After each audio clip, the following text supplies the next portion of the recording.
Ashling, are you good for recording? Awesome. Okay. My name is Andrea Barassi. I'm a 3-year hound from Weyburn, Saskatchewan, and I now live in Wilcox. I am the Development and Alumni Relations Officer here at Notre Dame. I'm here today because we are launching the Father Athol Murray nomination process for this award. We also have a guest presenter here today with us.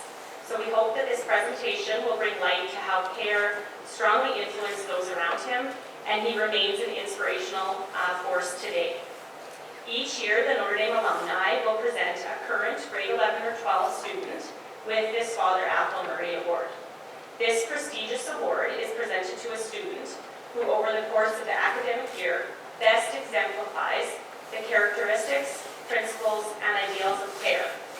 The recipient will be someone who embodies an awareness of the spiritual, who demonstrates leadership through deeds and actions, who communicates effectively and inspires others, who shows exemplary moral conduct coupled with the courage to act according to his or her convictions, who has respect for his or her peers and the larger community, and who is sensitive to social and cultural values. This award is presented to the chosen recipient at Alumni Weekend in May. The recipient receives a personalized plaque, and they will have their name inscribed on the plaque that hangs in Varsity Hall. They will also receive a check for $1,000.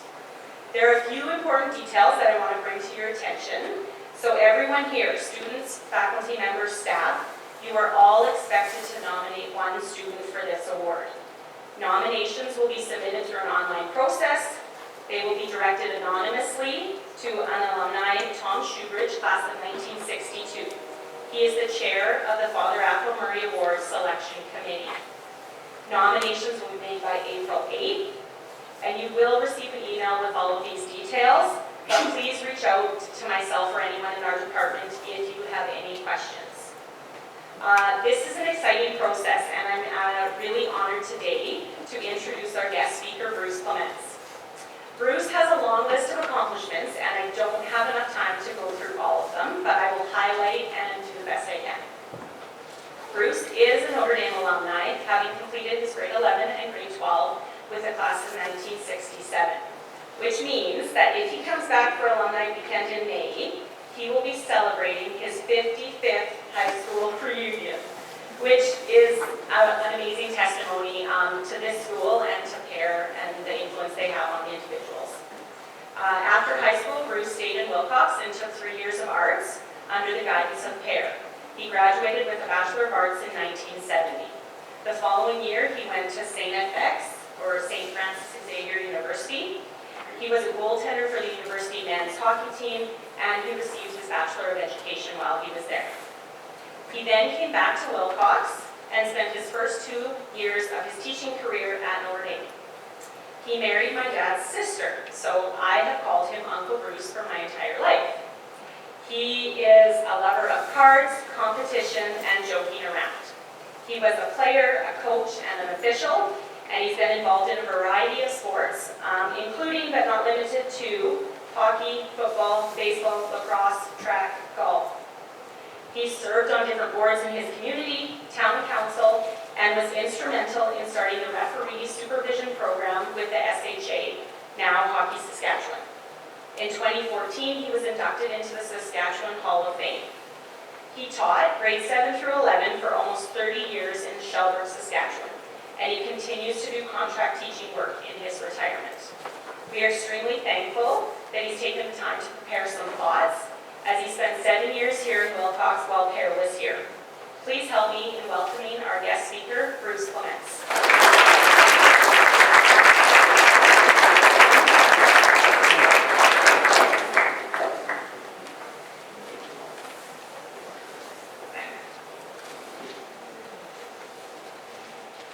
Now here it is.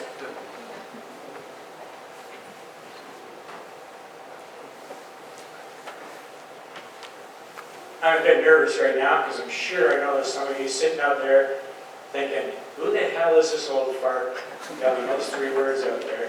What's he got to say to us back here in the 60s?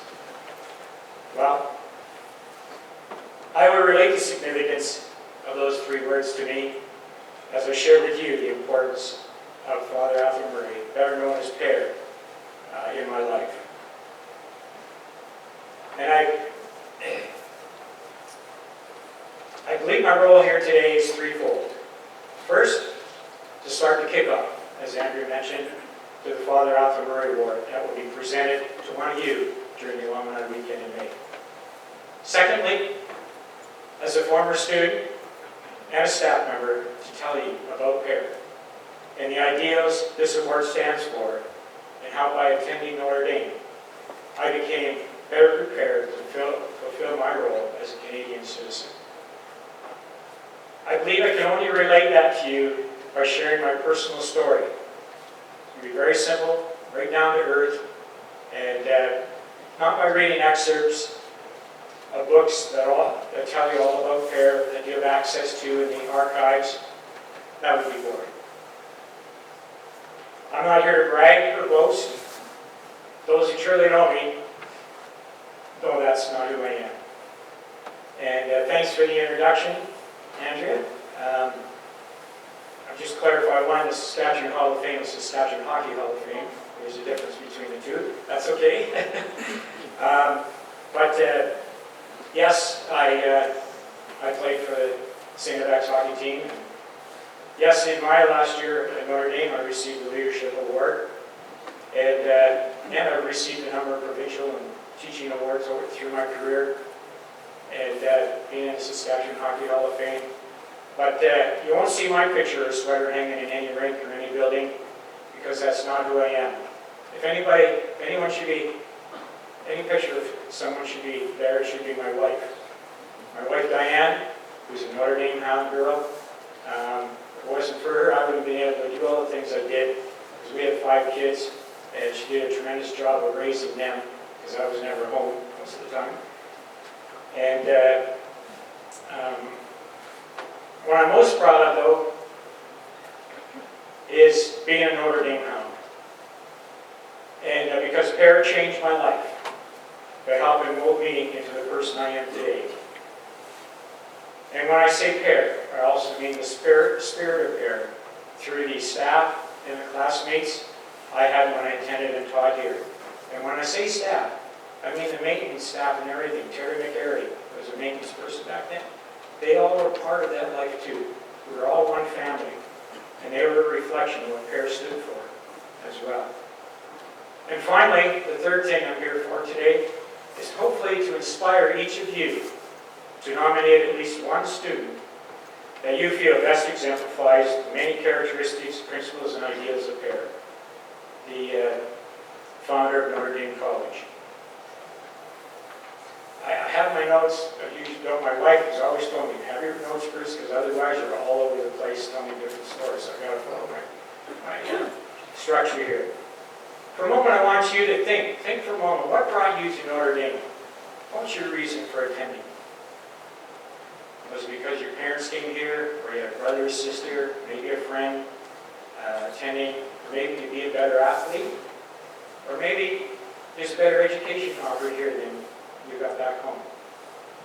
I came to Notre Dame in 1965 as a timid, acne-faced, 17-year-old who had failed grades 7 and 11.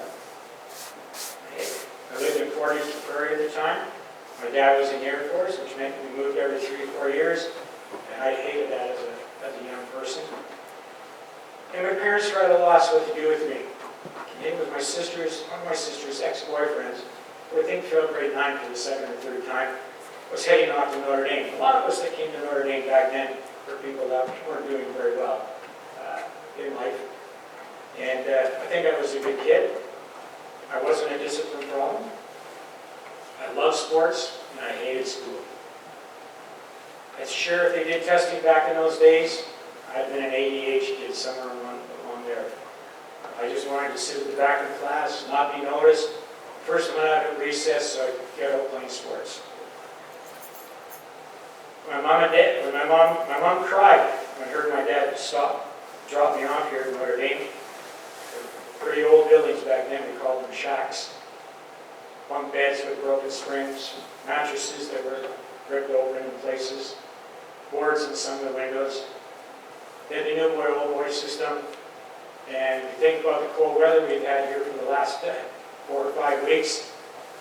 Back then, as a new boy, you had to get up. I lived in the old high school, it was called. It was a 4-dorm residence, right over by the Smith, where am I in the church here? Yeah.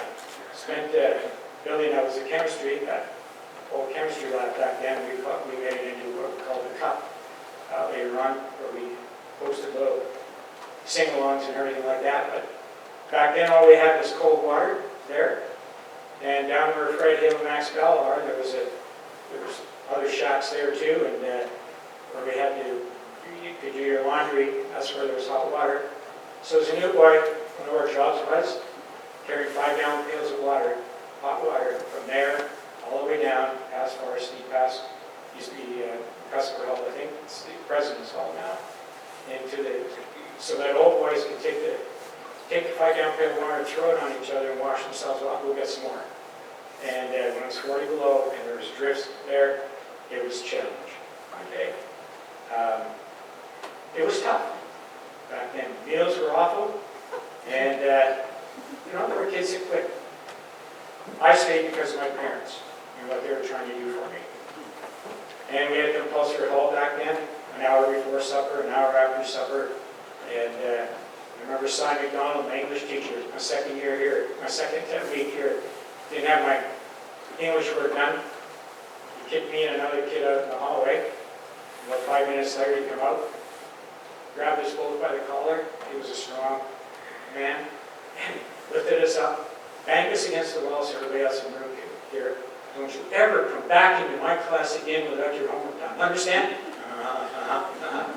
And scared the heck out of me. And that first term, I went from a 38 average in Portage to Pere grade 11 to a 90% average. After that, I was really happy just getting 65 and 70s. I proved my parents I could get 90s if I wanted to. So it was a rugged life. But I was learning responsibility to look after myself by staying mentally tough and supporting those around me and them supporting me. You know, when life is tough, it's important to have people around you who support you. And here at Notre Dame, I'm sure it's just the same way here today. It's not hard to find those people when they're experiencing the same struggles as you, and you're around each other 24/7, because you learn to play together, you learn to laugh together, you learn to cry together, have many times of crying, you learn to support each other, and you learn to comfort each other. And the teachers are all part of it as well, too. And because back then we called them, and still do, I think, by the first names, which was really different, but it all contributed to that feeling of being a family. And my salvation that got me through that, to begin with, it was tough times, was my athletic ability. Old boys were easier on you if you played football and hockey. I made the football team. So this jacket, 1965 to 66, still fits me. Can't do it up though in front, but I'm so proud of that. I made the juvenile hockey team too back then. That was won provincials that year. But I was a goalie, and back then only one goalie played in those days. So my first year here, I played 2 games of hockey. Okay. And I didn't dress for games. I wore this jacket to the games. And when you think about that, how many people would accept that? And I know in today's world that, there are some students who have left Notre Dame when they didn't make the AAA team here, the top AAA team. But I also know there are others who remain back then and today too, and work harder to get better with the hopes of making the team maybe next season. For those who end up achieving your goal of making that team, be proud. For those who don't achieve their goal, just be just as proud, because you gave your best effort and you become a Notre Dame graduate. A true Notre Dame man or woman, who didn't whine, who supported the team, who's their biggest cheerleader, who worked your butt off at practices to be part of that team. It's not what happens in life that matters, it's how you handle it that counts. And I share this one little story about, some of you know, Ryan Walter was the captain of the Montreal Canadiens, and his son, when they won the Stanley Cup, and when his son in Vancouver didn't make the AAA team, he told his son, you can choose to be bitter, or you can choose to get better. It's your choice. And I share that story to show that maybe the seeds of leadership were in me, because that's how I approached it back then.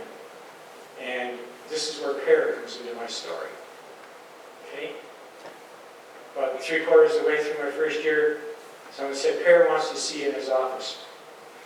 And I got nervous. Why did he want to see me? He never talked to me. I've seen him. We've seen him in Moore City Hall all the time. We're 8. There's only 200 of us boys at that time. And, so I have to think for a second. Sorry, I'm a little nervous here. But, where I got to know Pere a bit was right here in this church. I'm a Roman Catholic, and I was an altar boy back in the town I lived in before. And I used to come here at 7 o'clock at Mass, and Pere had Mass in the morning at 7 o'clock. I was the only boy that came to Mass. I was here with the sisters, the nuns, at the time, and maybe 1 or 2 other girls from the dorm or something like that. The odd boy might come, and I served Mass for him. And Mass back in those days, you look up there, Mass was facing this way, and the priest, everything was in Latin. Can you imagine how boring church was if it was all in Latin? But as altar boys, you had to memorize all the responses in Latin. A Deo qui lectificat juventutem mei qui tuus Deus fortitudo, mea culpa, mea culpa, mea. Hey, I could learn Latin, but I couldn't pass grade 7 and 11. Anyway, that's where I got to know Pere. And but I didn't say much to him. I just served Mass, and I came here probably to say a few prayers, the power of prayer, to help get me through the day, and maybe just save the old boys a little bit too as well. But anyways, I went to his office. He told me to sit down, and then he took my glass, and it was dirty, of course. You've heard those stories probably, but then he gave me a shot of whiskey or scotch. I didn't know the difference back then, really, honestly. And proceeded to tell me that I was an introvert and needed to become more of an extrovert. I didn't even know what those 2 terms meant. They're used more often in today's world, but to me back then it was like shy and outgoing, I guess. And he began to explain how other boys reacted when he took them along with him on to go speak at different speaking engagements. Pere was a great, called upon many times to be a guest speaker at athletic banquets and things, and he'd take a Notre Dame boy along with him. And he told me how those guys would win, and they'd shake hands with people, they'd approach people, they'd talk to them, and carry on a conversation. And he said, they were proud of themselves. He said, you don't do that. You hang back. You need to be more like them. So, he said, starting tomorrow, you're going to start reading announcements in Varsity Hall in front of all the students.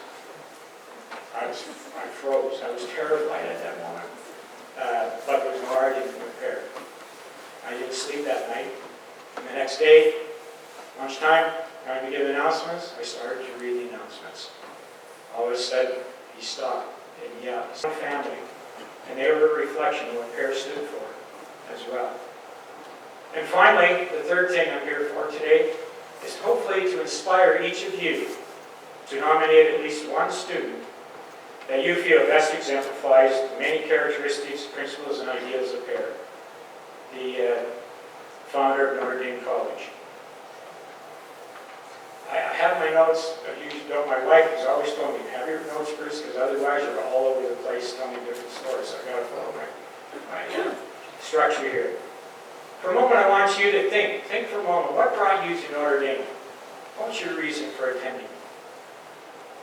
Was it because your parents came here, or you had a brother or sister, maybe a friend attending, or maybe to be a better athlete? Or maybe there's a better education offered here than you got back home. I came to Notre Dame in 1965 as a timid, acne-faced 17-year-old who had failed grades 7 and 11. I lived in Pere at the time. My dad was in the Air Force, which meant we moved every 3 or 4 years, and I hated that as a young person. And my parents were at a loss what to do with me. It was one of my sister's ex-boyfriends, who I think failed grade 9 for the second or third time, was heading off to Notre Dame. A lot of us that came to Notre Dame back then were people that weren't doing very well in life. And I think I was a good kid. I wasn't a discipline problem. I loved sports, and I hated school. It's sure if they did testing back in those days, I'd been an ADH kid somewhere along there. I just wanted to sit at the back of the class, not be noticed. First one out at recess, so I could get out playing sports. My mom cried when I heard my dad drop me off here in Notre Dame. Pretty old buildings back then, we called them shacks. Bunk beds with broken springs, mattresses that were ripped open in places, boards in some of the windows. Then the new boy, old boy system. And you think about the cold weather we've had here for the last 4 or 5 weeks. Back then, as a new boy, you had to get up. I lived in the old high school, it was called. It was a 4-dorm residence, right over by the Spent, where am I in the church here? Yeah. Spent building that was a chemistry, old chemistry lab back then. We made it into what we called the Cup later on, where we hosted little sing-alongs and everything like that. But back then, all we had was cold water there. And down where Fred Hill and Max Bell are, there was other shacks there too, and where we had to, you could do your laundry. That's where there was hot water.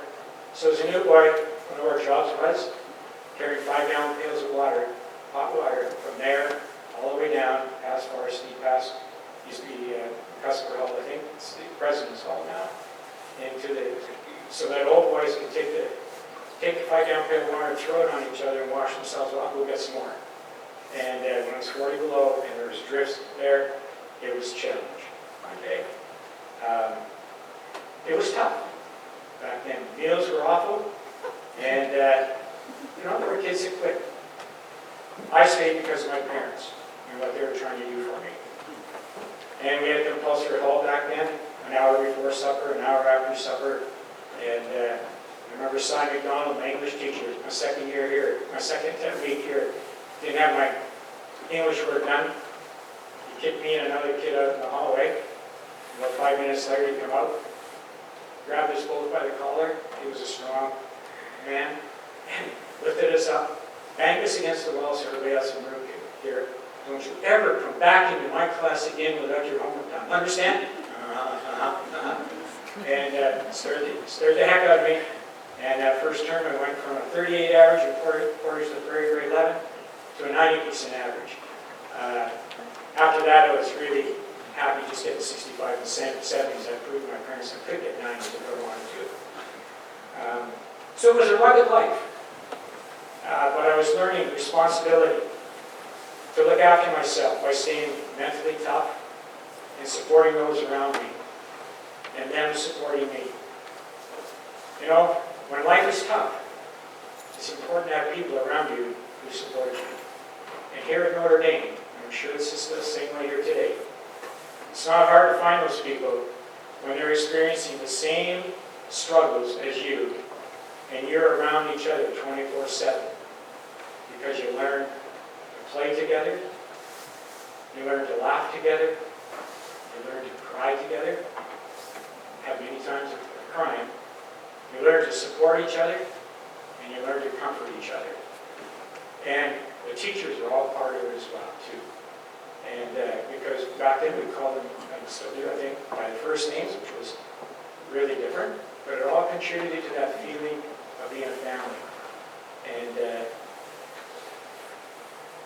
my salvation that got me through, that to begin with, it was tough times, was my athletic ability. Old boys were easier on you if you played football and hockey. I made the football team. It's this jacket, 1965 to 66, still fits me. Can't do it up in front, but I'm so proud of that. I made the juvenile hockey team too back then. That was one provincials that year. But I was a goalie, and back then only one goalie played in those days. So my first year here, I played 2 games of hockey.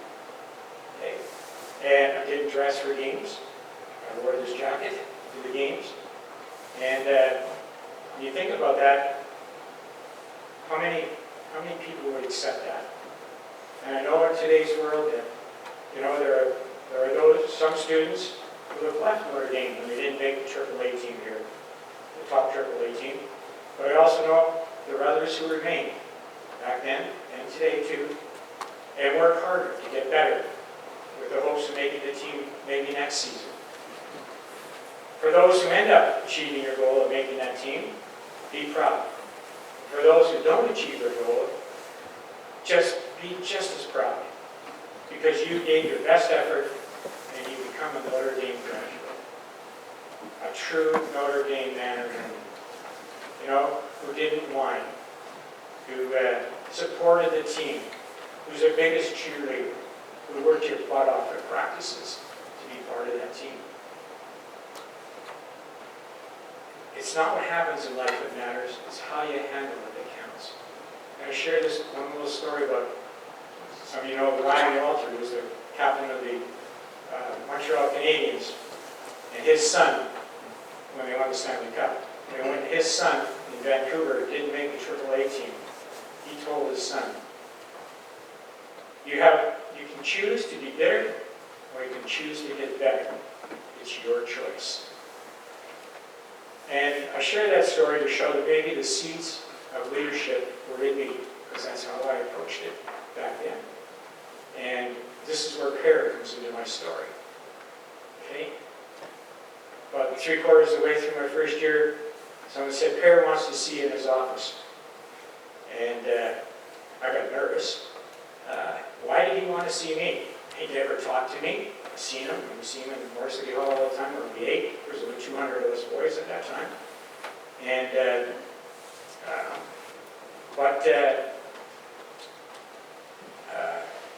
so I have to think for a second. Sorry, I'm a little nervous here. But, I know where I got to know Pere a bit was right here in this church. I'm a Roman Catholic, and I was an altar boy back in the town where I lived in before. And I used to come here at 7 o'clock at Mass, and Pere had Mass in the morning at 7 o'clock.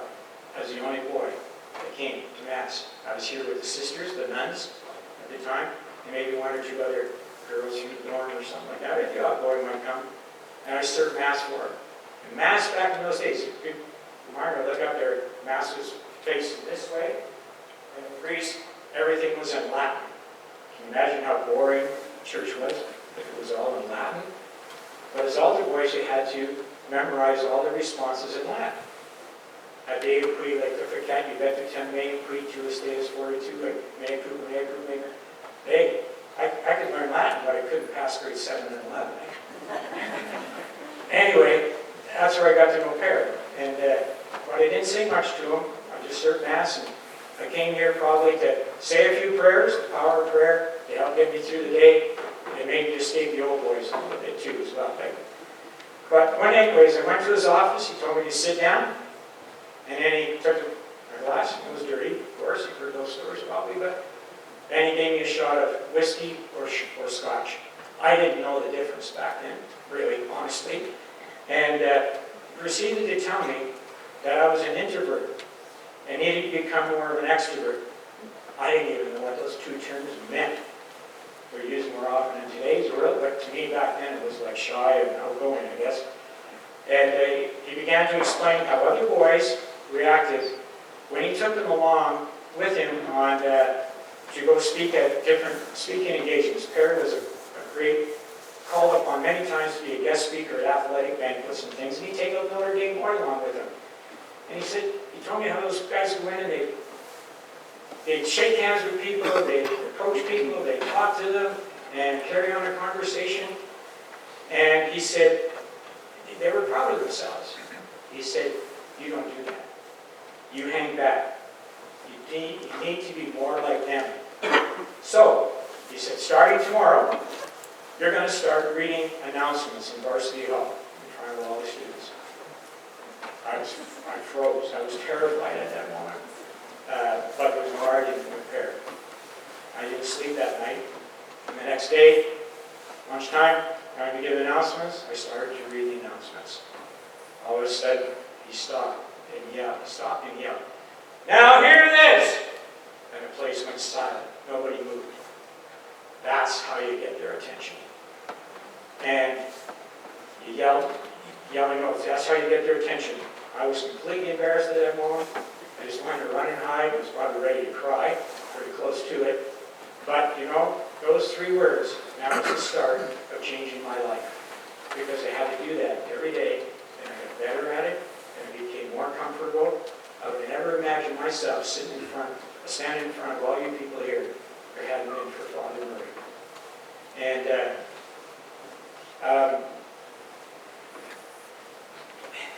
later in life, when I ended up becoming a teacher, you know, I go to conventions, workshops, you walk into a room with nobody, you didn't know anybody else in there.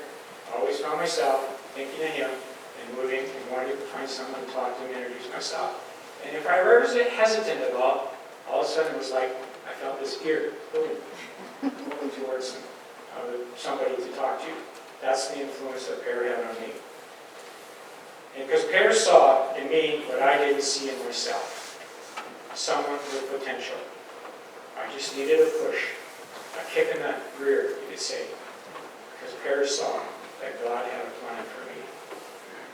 That was the start of my willingness to allow myself the opportunity to take on more leadership roles over the next 4 years when given to me by Pere and my teachers who somehow saw potential in me. I became a shack leader.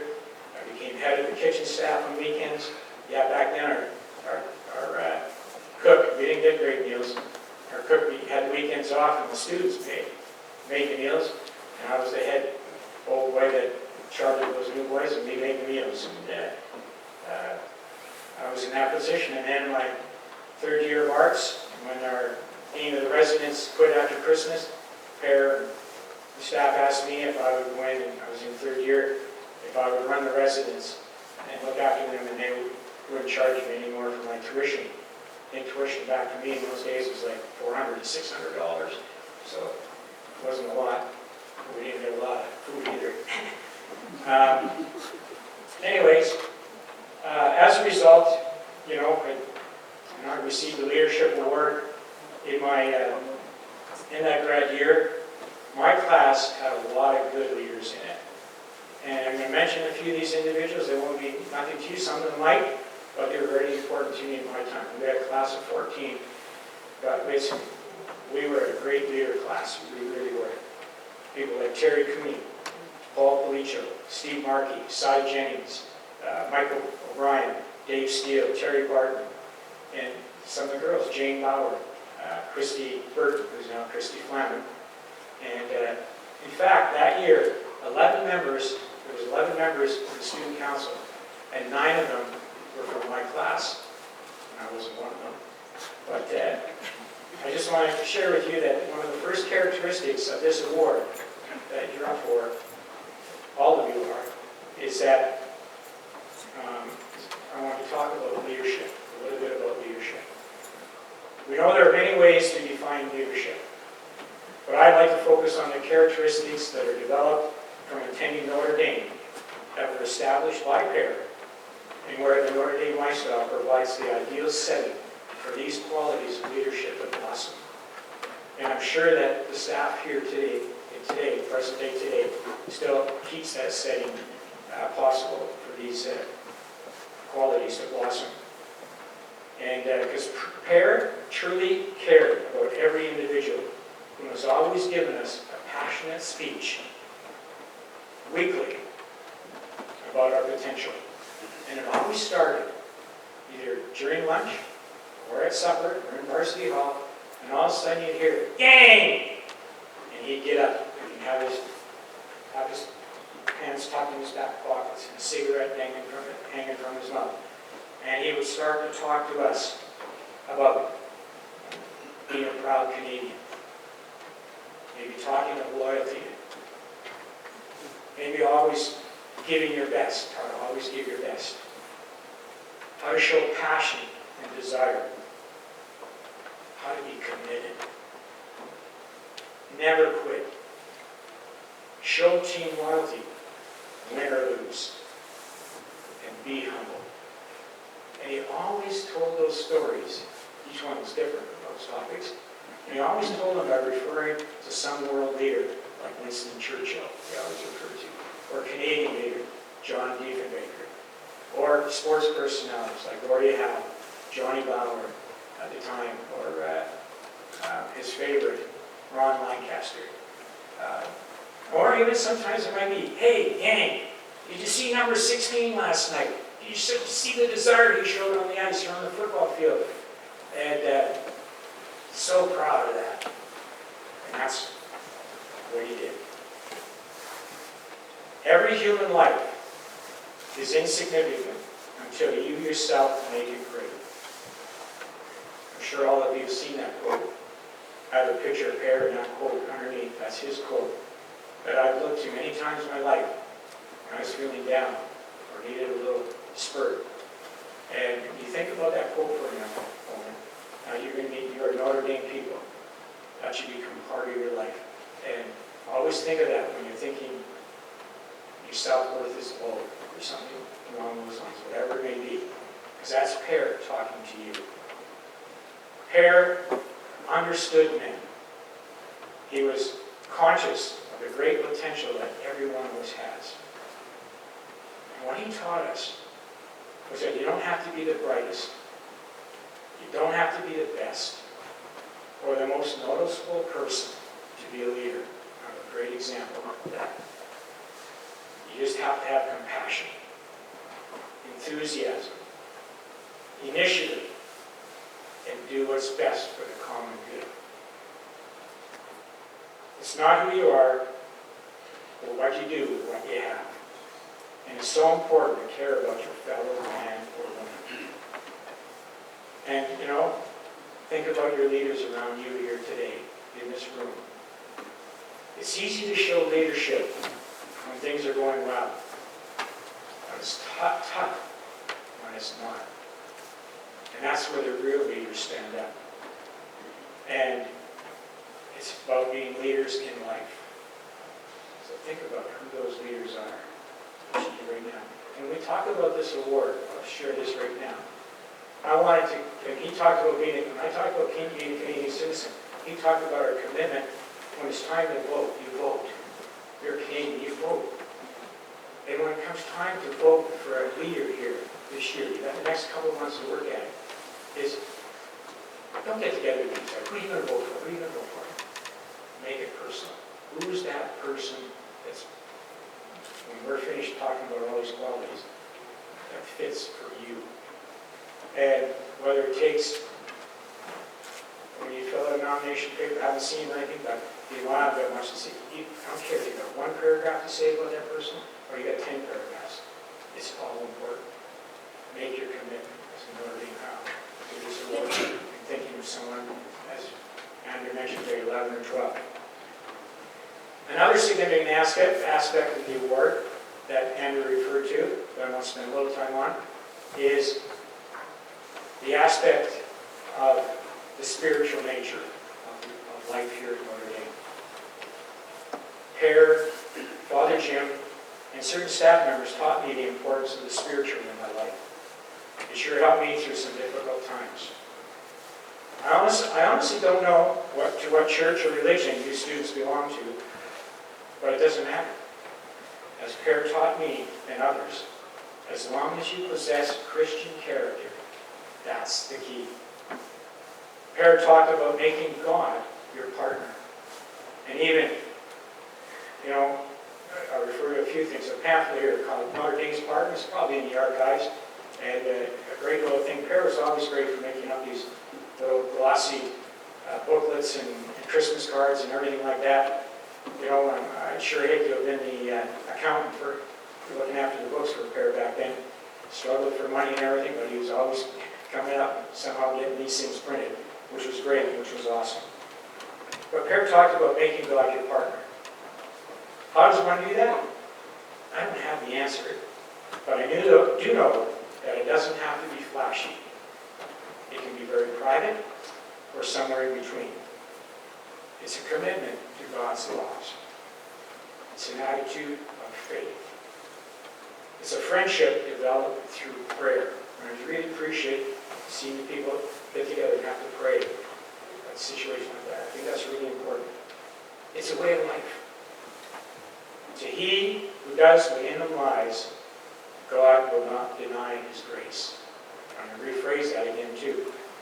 To her who does what her lies, God will not deny her grace. That truism of St. Augustine is the motivation behind Notre Dame. No true hound can afford to ignore before mankind his or her responsibility to God. And that was emphasized so much by Pere. And the power of prayer has been a source of strength throughout my life. I learned about that power from listening and observing Pere and certain staff members. I'm sure you've heard stories about Pere receiving blank checks in the mail from individuals, particularly when times were tough back then. I got to see this firsthand when I was teaching here, sitting beside Pere at noon one day. He's going through the mail, and I observed him open a letter with a blank check, and he kind of showed it to me.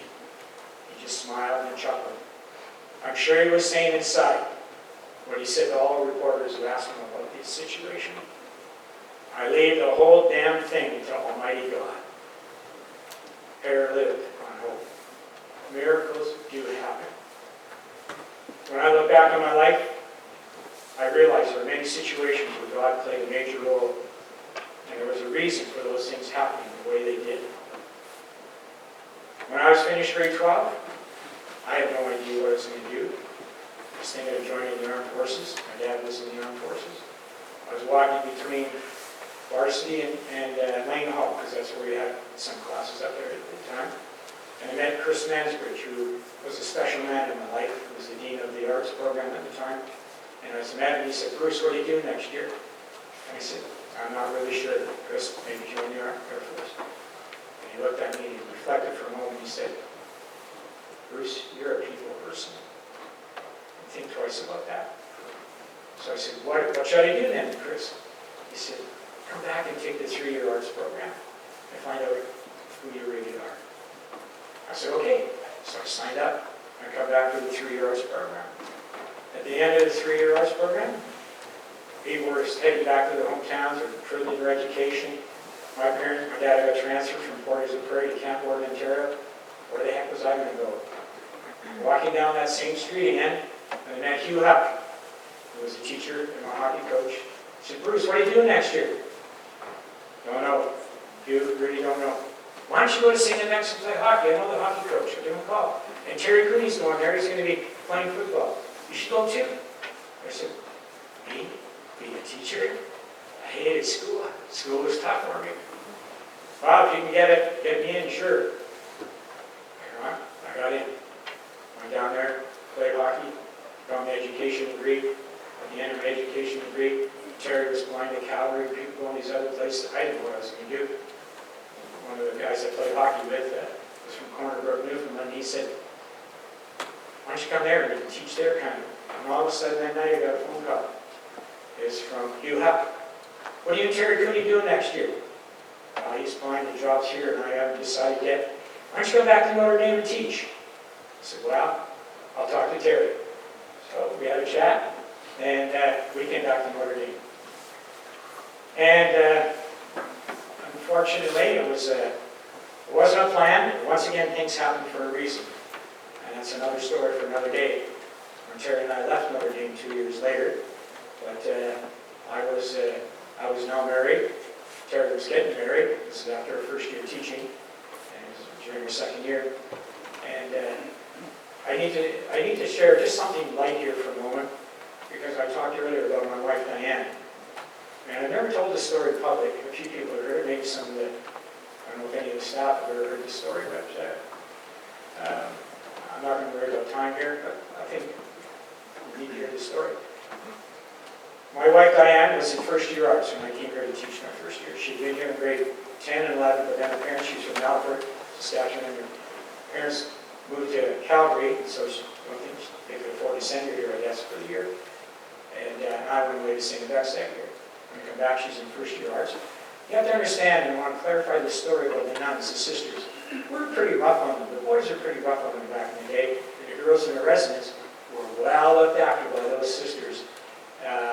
We used to call them the Hitler's Gestapo because we tried to run a few dances and stuff, our class, and back in the old, it was the maintenance building, it was the Legion Hall back then, it's a maintenance building, I think, or something.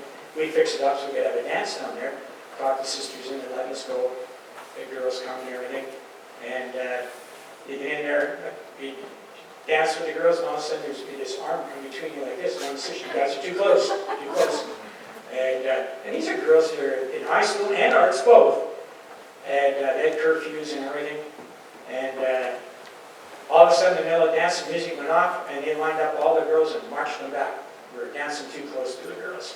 Funny, it was funny, but when I came here to teach them, I started taking Diane out in first year arts, and I'm staff. You know, I was playing hockey with the senior team, and you know, at 8 o'clock Friday night, the game's over at 10:15, shower, get out. Well, take Diane out, got to have her in by 11 o'clock. She's going to first year university. Can you imagine this, girls?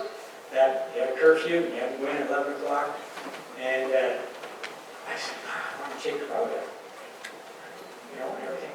So, one morning in the staff room, I said to Sister Deb, I believe it was Sister Deb, I said to her, Sister, you know I'm taking out Diane. Oh yes, we're just so excited that we're taking her out. It's just great and everything. I said, yeah, but you know, when we get together as staff, play hockey, and want to go over to the staff after, I have to have her in by 11. Is there any way I could somehow, she could stay out a little later? She said, let me talk to the other sisters. So the next day, I come back, this is my first time telling this in public, and she says, Sister Howard, she's the first friend of her, she said, don't tell anyone, but here's a key to the residence, to the girls' residence. Oh, I said, thank you. So I was able to keep Diane out and sneak her back in later on. Thought you might enjoy that story. But see, I ended up loving the sisters after that. They were the greatest people going.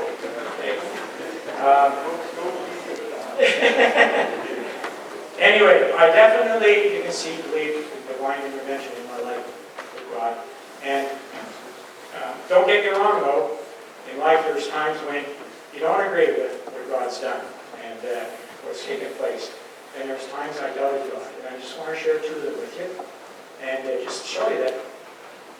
You know, in my second year here, I was in a very serious car accident. There were 6 of us in my class. I owned a 57 Chev at the time. And it was 1 o'clock in the afternoon. It was November 5th, 1968. We were going into I'm not Shelburne now, Prince Albert, into Regina. We told them we're skipping classes. We're going into Regina to go to the university library, but I really think we just wanted to go in and probably party a little bit or something. I don't remember to this day that day at all. I don't remember the accident at all. But there had been the first snowfall. A lot of snowfall back then. The roads were pavement, but they were gravel on the side, so it was a little lip. And I guess this is Chicago Road, right just south of Regina.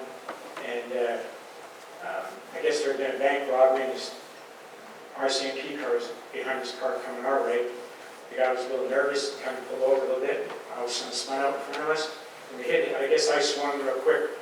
In my quick reflex, I took the brunt of it. Ended up, we slid down a ditch about 75 yards. Good thing we didn't roll. Nobody was injured in it except me. And I don't remember it all. I guess they had to pry me out of the car a little bit. And then I was getting up. I'm sharing this real quick, but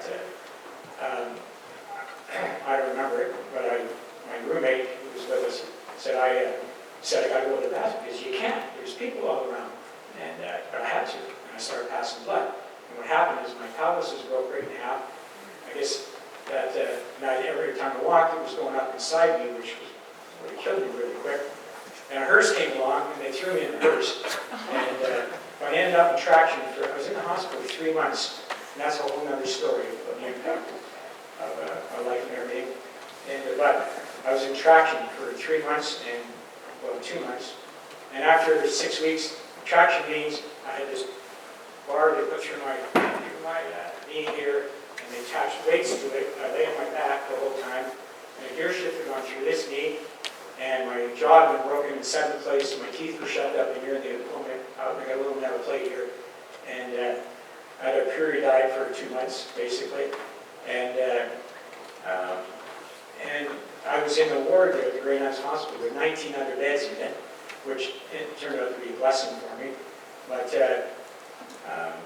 after 6 weeks, they'd take the weights off, and then they'd x-ray you to see if everything was together. And it wasn't, because you have to put the weights back on. That happened to me twice. And after the second time, I remember laying in my bed that night in the evening, and I took my rosary, because Pere gave me a rosary. Kids hitchhiked in to see me and everything at the hospital. I remember taking that rosary and I chopped it across the room in the dark. 5 minutes later, I was buzzing the organ to come and find it for me and bring it back to me. And the second time, you're not reason to doubt God there, I was angry with him, but asked forgiveness real quick, is we had 5 kids, my wife and I. And with our youngest son, who was 26 years old, ended up with a brain tumor, which he fought valiantly for 8 years. And that was an opportunity where I kind of doubted God again. But my son Michael found peace in the outdoors. And between operations and chemo and radiation and everything, he was able to hike around the world. And he became an inspiration to our family and to many others, as he taught us how to live life to the fullest. And he left us with just one simple line about how we all should live life. And it was this: we all have a purpose in life, and it's very simple: to enjoy it.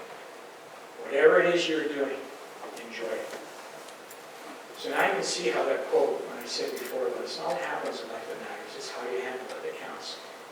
And I share these personal stories to show you how it's times like this, when Pere and life at Notre Dame helped me realize that through the good times and the bad times, there is a God. And good leaders embrace the spiritual. Okay? Now, I'm almost done, okay? In reference to these final 2 attributes of this award, I'm going to, and those 2 attributes are that, I won't read them again because Andrew gave them to you, but the last 2, I'm going to give you an assignment. Okay? Relax, students. I'm giving this to your English teachers. Okay? Have any of you, now I want you to be honest, put up your hand except Andrew and Dave because I had them check something out for me. Have any of you heard of the letter, I Dare You, written by Cliff Cushman? How many have heard that? Anything about that? Anyone? Now that's disappointing to me. And I'll tell you why. Okay? And I want it to become part of Notre Dame. I hope it does. And I had Dave and Andrew check to see if it was in the archives. What Pere did every year is he made Christmas cards. And it always had a message to them. And they're always glossing and everything. And yes, there is one over there. They found it. And I had an article, which I will donate. It's a newspaper one. I'll just get Dave or Andrew to photocopy for me. And I hope the English teachers will get a copy and read it to you, and all of you get a copy of it. In today's world, I'm sure, I know you can go on Google, because I tried it last week, and it's there because this letter has been printed for 57 consecutive years in the Grand Forks, North Dakota newspaper. And I'll just go back to my notes here.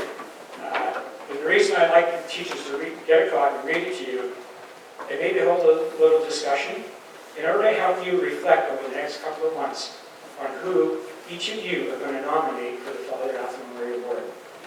I've read this letter 100 times, and I've always used this letter to push me to be a better father, to be a better husband, to be a better coach, to be a better teacher, and to be a better person.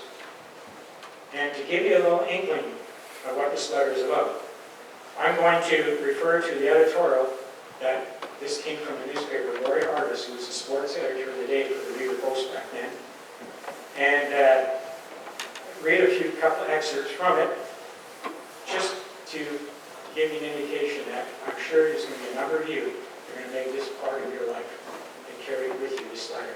It's the greatest inspirational letter going that Pere promoted to us and left us with. And so I'll leave it at that by just referring to a couple of things. So just listen for a moment, and I'll just share a few things. And I'm sure hopefully some of you will read Google on your own, but teachers, somebody do it, please, with them. It's called I Dare You. Oh, I got some highlighted in this one here. Almost always the most unique Christmas card received here each year comes from Father Athol Murray, the dynamic priest of Notre Dame College at Wilcox. Is always a man with a message, and he always makes his Christmas greeting most meaningful. And he goes on to say a few things. This year, it's an impressive 16-page pamphlet. It's very narrow. You see it printed in white on navy blue glossy stock. It carries an inspirational message that could move youth and adults in any nation. This was written in 1964.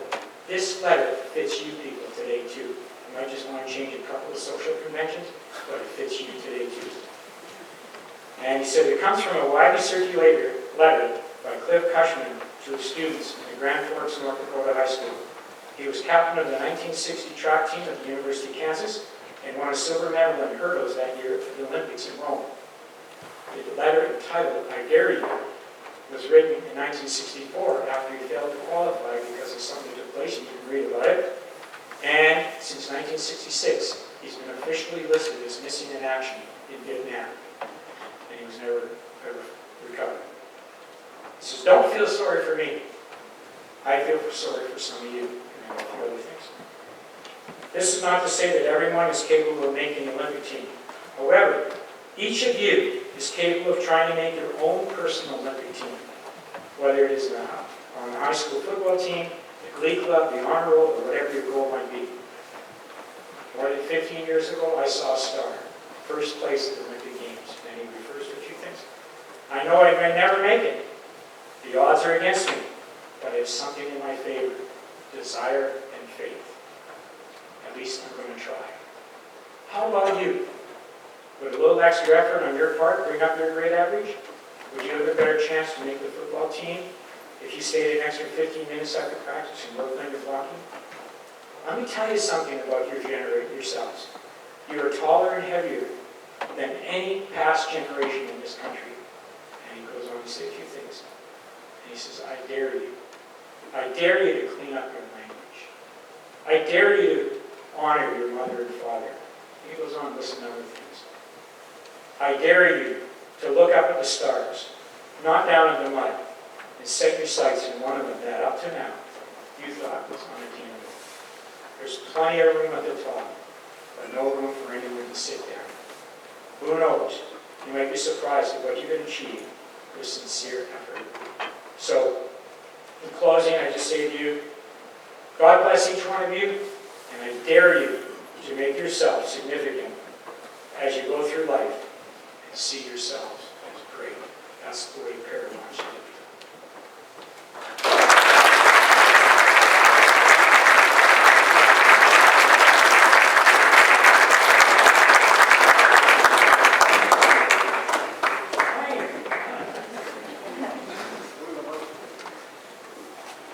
Hi, my name is Cooney. I'm a two-year hound from Chicago, Illinois. On behalf of Notre Dame staff and students, I'd like to thank you for coming and sharing your stories with us today.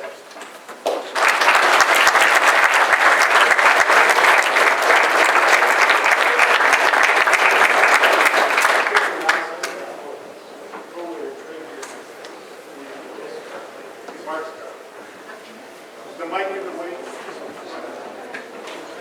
Move away from the mic, guys.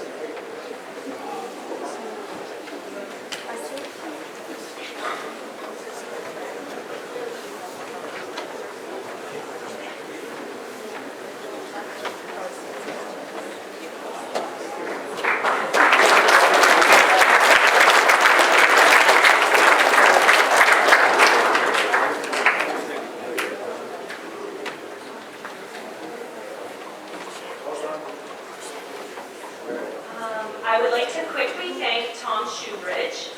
This is a recorded video, so thank you, Tom, for helping coordinate our guest speakers today and having Bruce agree to come and speak to us. That was a very meaningful presentation, and thank you very much. You will receive an email from the development office, okay? It will go over the award criteria, the nomination deadlines, how to submit your form online. If you have any questions, please reach out to us, but watch for that email. Staff and students, you will receive that in the coming days. I'm going to quickly hand it off to Rob. We're going to end with the Lord's Prayer, and then Lisa Welder's going to help us. We will close with our Lord in Prayer and Victory March. So thank you, guys. So please rise for the Lord's Prayer.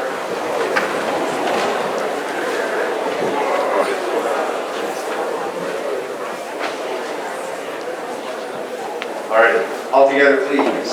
Our Father, who art in heaven, Hallowed be thy name. Thy kingdom come. Thy will be done on earth as it is in heaven. Give us this day our daily bread, and forgive us our trespasses, as we forgive those who trespass against us. And lead us not into temptation, but deliver us from evil. For the kingdom, the power, and the glory are yours now and forever. Amen. in the Father, the Son, and the Holy Spirit. Amen. So we'll close today with the Lord in Prayer and Victory. Dear Notre Dame, we hail thee alma mater, thy loyal sons, thy banners proudly bear. We pledge to thee our love and our devotion. We beg thee hear and grant our prayer. O guide our steps and lead us safely onward through all the years with loving care. What though the odds be great or small, O Notre Dame will win over all, while her loyal sons are marching onward to victory. Cheer, cheer for old Notre Dame, without the echoes cheering her name. Stand up, all we cheer on high, shake down the thunder from the sky.